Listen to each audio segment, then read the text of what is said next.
अर्जुन बाण छोड़ते थे तो कर्ण का रथ 10 हाथ पीछे जाता था, और जब कर्ण बाण चलाता था अर्जुन के रथ पर तो अर्जुन का रथ 1 इंच पीछे खिसकता था। तो इस बात पर ठाकुर जी खूब जोर से ताली बजाते, वाह वाह भैया, कर्ण के बल को मान गया। तो अर्जुन फिर से बाण चढ़ा करके 10 हाथ पीछे और खिसकाता। ठाकुर जी कहते हाँ अच्छा है, लेकिन जब कर्ण चलाता फिर 1 इंच पीछे खिसकता तो ठाकुर जी ज्यादा बड़ाई करते। तो अर्जुन कहता मैं 10 हाथ पीछे खिसकाता हूं, आप कुछ नहीं बोलते, वो जरा सा खिसकाता है, आप इतनी बड़ाई करते हैं। ठाकुर जी बोले समय आने पर उत्तर देंगे।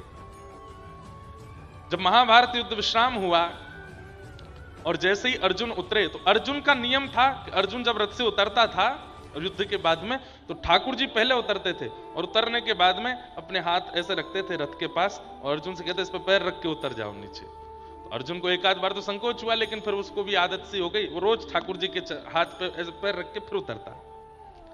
लेकिन आज जब महाभारत युद्ध जीत गए पांडव और युद्ध विश्राम हुआ, अर्जुन बड़ा प्रसन्न। ठाकुर जी ने रथ रोका और रथ रोकते ही ठाकुर जी बोले अर्जुन उतरो। बोले आज वो नियम नहीं चलाओगे, आप उतर के हाथ आगे, बोले आज नहीं होगा, आज तुम खुद ही उतरो। अर्जुन जैसे ही उतरा, अर्जुन के उतरने के बाद ठाकुर जी के दूर जाके खड़े हो जाओ, दूर खड़े हो गए। जैसे ही ठाकुर जी उतरे विस्फोट हुआ और पूरा रथ जल करके नष्ट हो गया।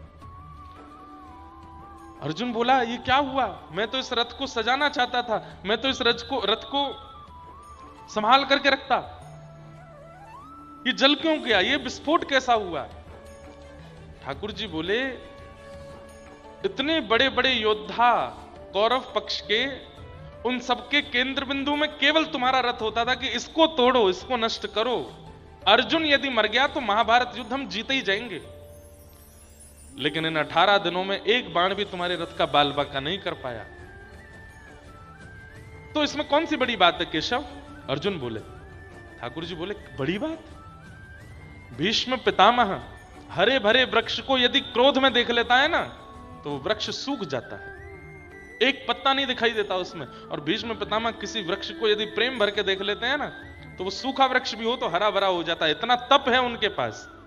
इतने बड़े बड़े योद्धा क्रूर रूप से तुम्हारे रथ की ओर देख रहे थे, फिर भी तुम्हारा रथ नष्ट नहीं हुआ, क्योंकि मैं बैठा था, हनुमान जी बैठे थे ध्वजा पर। आज जब हम दोनों रथ से उतर गए तो उन सबके द्वारा देखी गई वह कुदृष्टि, वह क्रोध दृष्टि एक साथ आक्रमित हुई और तुम्हारा रथ नष्ट हो गया। रही बात तुम कहते हो कि कर्ण का रथ पीछे खिसकता था 10 हाथ, तुम्हारा 1 इंच, अरे तीनों लोगों का भार लेके मैं तुम्हारे रथ पर बैठा हूं, अनंत बलवंत श्री हनुमान जी महाराज ध्वजा पर बैठे हैं, उसके बाद भी कोई तुम्हारे रथ को 1 इंच पीछे खिसका देता है, बहुत बड़ी बात है। यदि मैं ना होता, यदि हनुमान जी ना होते और उस समय यदि कर्ण ने बाण चलाया होता ना, तुम 10 हाथ की बात करते हो, ब्रह्मांड भेदन करके तुम्हारा रथ कहां जाता तुम पता नहीं चलता तुम्हारा। इसलिए अभिमान मत करो। हमें भी यही लगता है, आप सब लोगों का स्नेह देख करके, इतनी संख्या में लोग आते हैं, युवा इतना प्रेम देते हैं, इतना सब लोग स्नेह देते हैं, ये सब देख करके एक सूक्ष्म अभिमान चारों तरफ घूमता रहता है।